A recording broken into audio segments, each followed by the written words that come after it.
Ni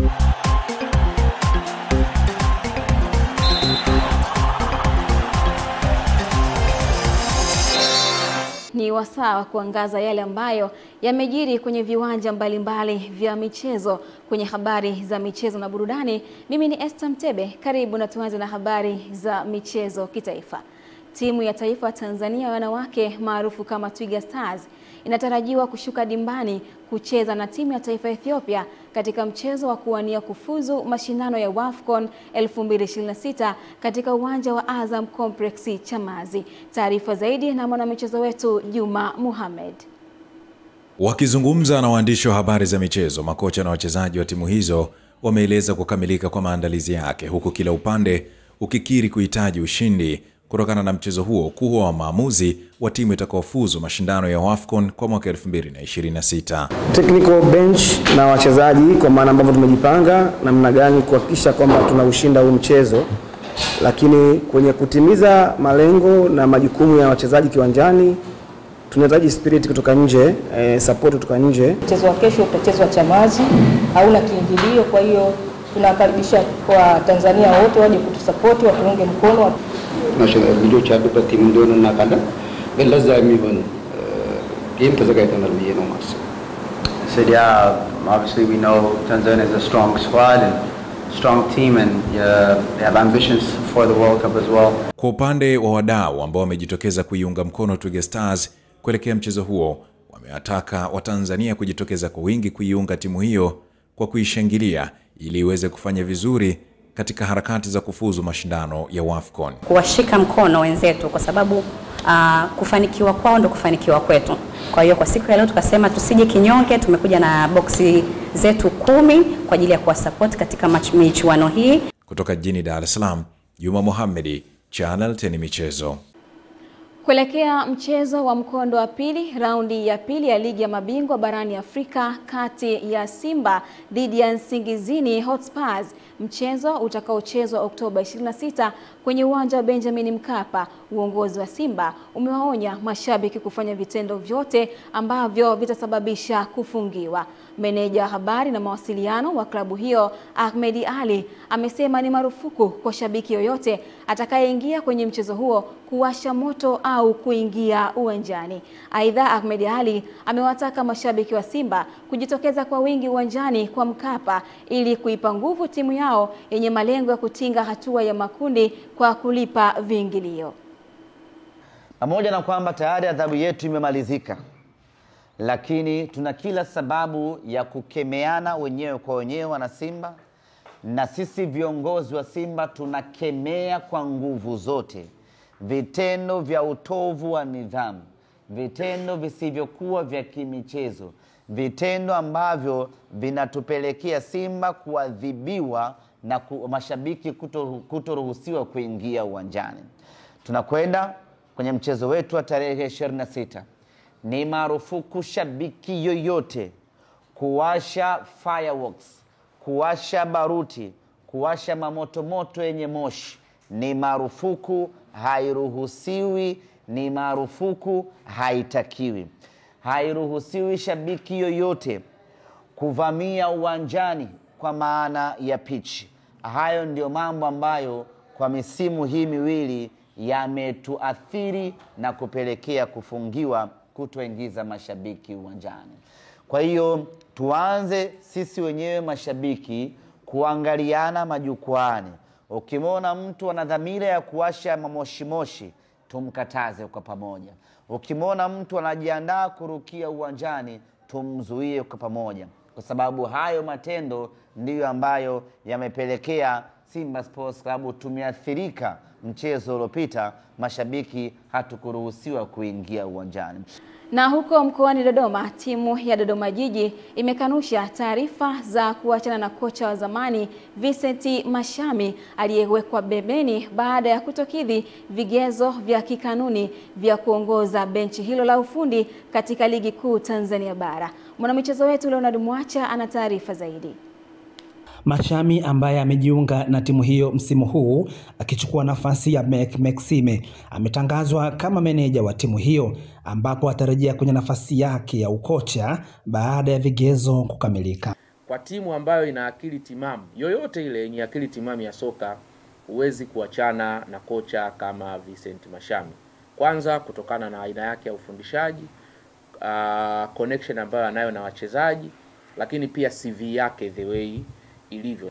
Kwa hiyo Vincent Mashami anabakia kwenye kikosi chetu kwa nafasi ya meneja mkuu ama general manager wa klabu yetu. Akisha soma refresher course atarejea kama kocha mkuu. Kuhusu mechi ya kesho, kocha wa Dodoma Jiji amesema kwa sasa kikosi kimeimarika baada ya kurejea kwa baadhi ya wachezaji kikosini. Baada ya mechi yetu iliyopita, nadhani kuna baadhi ya vitu ambavyo tumevifanya kwa maana ya masahisho ya kila wapi ambapo hatukufanya vizuri. Sofa kikosi kiko vizuri, tunapata uweni kwa kurejea kwa baadhi ya wachezaji kikosini kwetu, lakini pia wale waliokuwepo kwa katika hali nzuri kiakili na kisaikolojia. Hautakuwa mchezo rahisi, utakuwa mchezo mgumu. Kutokana kesho tunaenda kukutana vijana. Tuna wenzetu Mtibwa wana vijana wengi na sisi tuna vijana wengi. Kwa hiyo lazima kesho mchezo utakuwa ni mgumu. Kwa upande wa Mtibwa Sukari, wameweka wazi kuwa hali ya hewa ya jiji la Dodoma bado haijawa upande wao. Na upande wa uwanja, tumeanza kucheza sasa, ni mchezo wa 3 unaenda wa 4. Kuna muda mambo kidogo yalikuwa yanatupa ugumu, especially hali ya hewa. Kuna muda tunaenda tunakata sababu hali ya hewa hapa na kwetu kidogo zinatofautiana. So nafikiri ni changamoto, lakini kwa sasa hivi wachezaji wanaenda adapt. Itaweza kutupa nafuu kidogo mpaka kufikia kesho. Kutoka Dodoma, Leonard Mwacha, Channel 10 Michezo.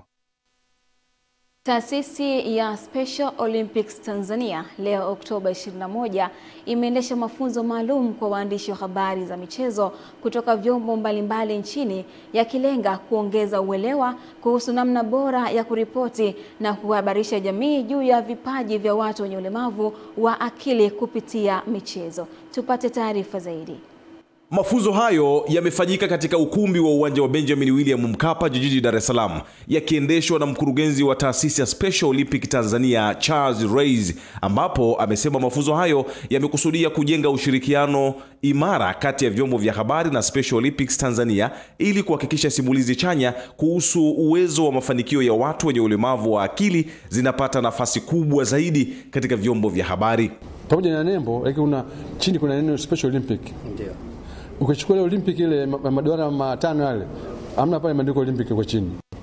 Sababu wale tayari wameshajitangaza, wanajulikana. Sisi tujulikane, ndio maana tumeandika chini kuna Special Olympic. Kwa hiyo sasa lazima tujitangaze. Sasa mojawapo kutangaza ndo mafunzo kama haya. Yaani kwamba nyinyi sasa mtaenda kutangaza mnafanya nini, tuna matatizo gani, vitu kama hivyo. Kwa kweli tumefurahi sana, waandishi wengi wameitikia wito huu. Naamini wale wapata hapa yataweza kuwasaidia katika kuielewa Special Olympics Tanzania. Nao baadhi ya waandishi wa habari za michezo walioshiriki semina hiyo wameeleza namna ambavyo imekuwa na manufaa kupata darasa hilo. Tumejifunza jamii pia ichukue kama funzo kwamba michezo ni tiba. Kama ambavyo wanasema michezo ni afya, michezo ni tiba, kwa sababu tumeshuhudia hapa leo watu ambao walikuwa na ulemavu wa akili, lakini leo ukiwatazama mpaka mtu akwambia kwamba fulani ana ulemavu wa akili.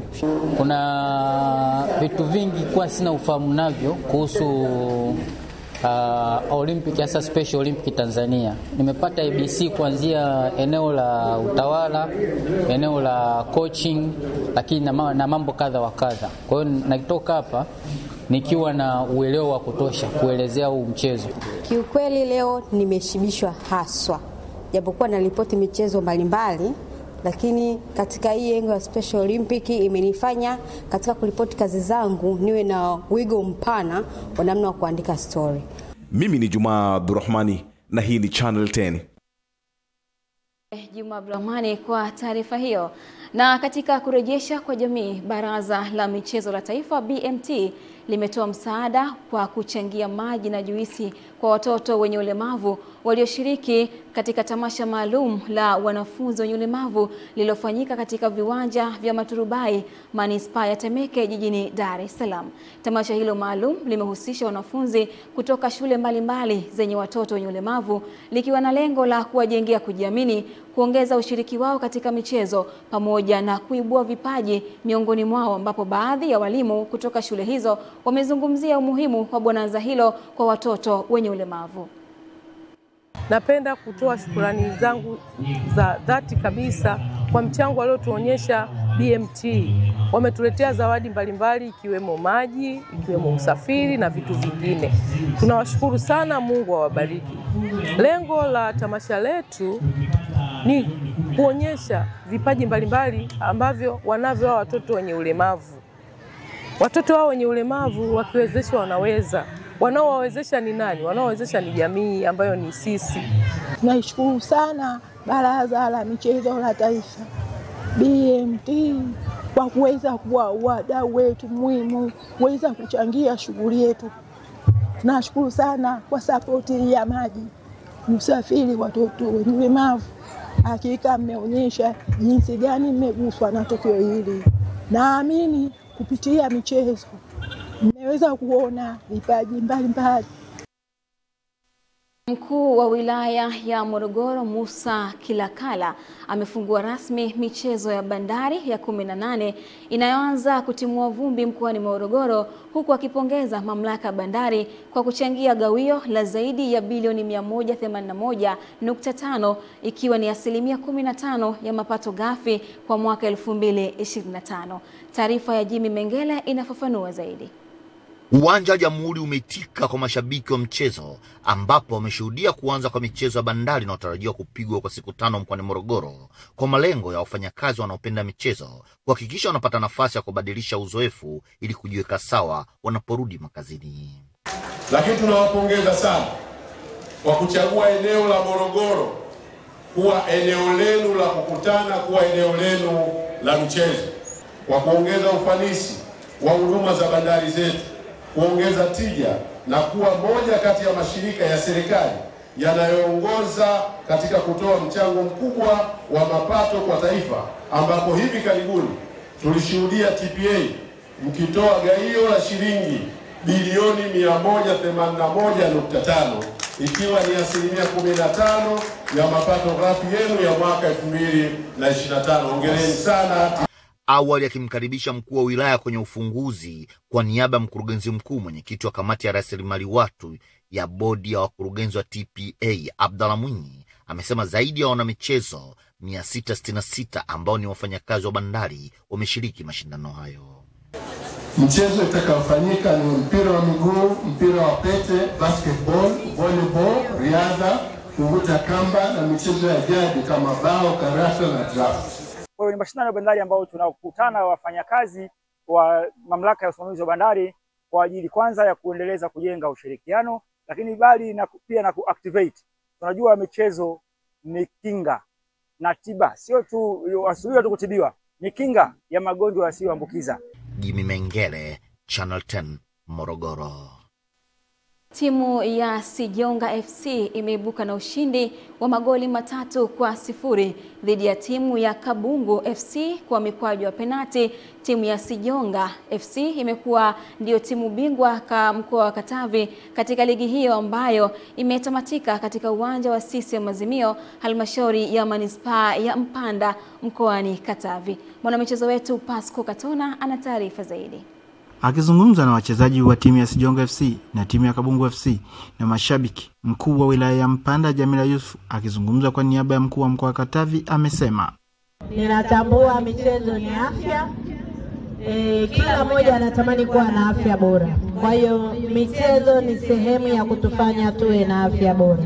Sasa pamoja na michezo hii, rai yangu kwenu wana michezo lakini na wananchi kwa ujumla mlioko hapa, naomba tusisahau tarehe 29 mwezi huu wa 10 lipo jambo la muhimu sana, tukio kubwa katika nchi yetu, kwa maana ya ni siku ya uchaguzi mkuu ya kuwachagua viongozi wa nchi yetu, kuanzia Mheshimiwa Rais, waheshimiwa wabunge pamoja na waheshimiwa madiwani. Nitoe rai kwenu kutumia haki yenu ya kikatiba, haki ya kidemokrasia kwenda kuwachagua viongozi wenu. Kwa upande wake mwenyekiti wa chama cha mpira wa miguu mkoa wa Katavi KRFA Kenneth Pesambili amesema kuwa kutamatika kwa mashindano ya ligi ya mkoa kumefungua mlango wa ligi ya mabingwa wa mikoa RCL, huku meneja wa Yasi mkoa wa Katavi ni mmoja wa wadhamini wa ligi hiyo alikuwa na haya ya kueleza. Kwa hiyo mashindano haya ni sehemu ya maandalizi. Huwezi kwenda kwenye mashindano hayo kama hujapita kwenye mashindano hili. Kwa hiyo tunaamini kwamba bingwa wa mashindano haya atawakilisha mkoa katika mashindano haya yanayoandaliwa na TFF kwa maana ya RCL pamoja na FA. Michezo ni afya. Kwa hiyo nilikuwa naongea na viongozi hapa kwamba mwakani tunaweza kupanga vizuri ili tukapanua mchezo. Naam, taarifa hiyo ya Pasco Katona kutoka mkoani Katavi inahitimisha habari za michezo kitaifa, na sasa tukaangaze kunani kwa upande wa habari za michezo kimataifa. Karibu katika habari za michezo kimataifa. Kocha wa Bayern Munich Vincent Kompany ameongezewa mkataba wake na klabu hiyo ya ligi ya Bundesliga nchini Ujerumani hadi Juni mwaka 2029. Kompany ambaye alijiunga na Bayern Munich mwaka 2024 akitokea klabu ya Burnley ya pale nchini Uingereza na kuwapa taji la Bundesliga the Bavarians msimu uliopita. Viongozi wa Bayern wameonyesha imani kubwa kwake kutokana na maendeleo ya timu chini ya uongozi wake. Kupitia taarifa ya klabu, Bayern Munich imesema, "Tuna furaha kutangaza kwamba Vincent Kompany ameongeza mkataba wake hadi Juni 2029. Ameonyesha dira na falsafa thabiti ya soka ambayo inaendana na malengo ya klabu." Kwa upande wake, Kompany ameonyesha furaha yake akisema, "Ni heshima kubwa kuendelea na safari hii na Bayern Munich. Nimejifunza mengi katika muda mfupi na malengo yetu ni kuhakikisha tunarejesha hadhi ya Bayern kuwa imara Ujerumani na barani Ulaya." Mkataba huu mpya unathibitisha dhamira ya Bayern Munich ya kumpa muda wa kujenga kikosi imara chenye mwelekeo wa muda mrefu.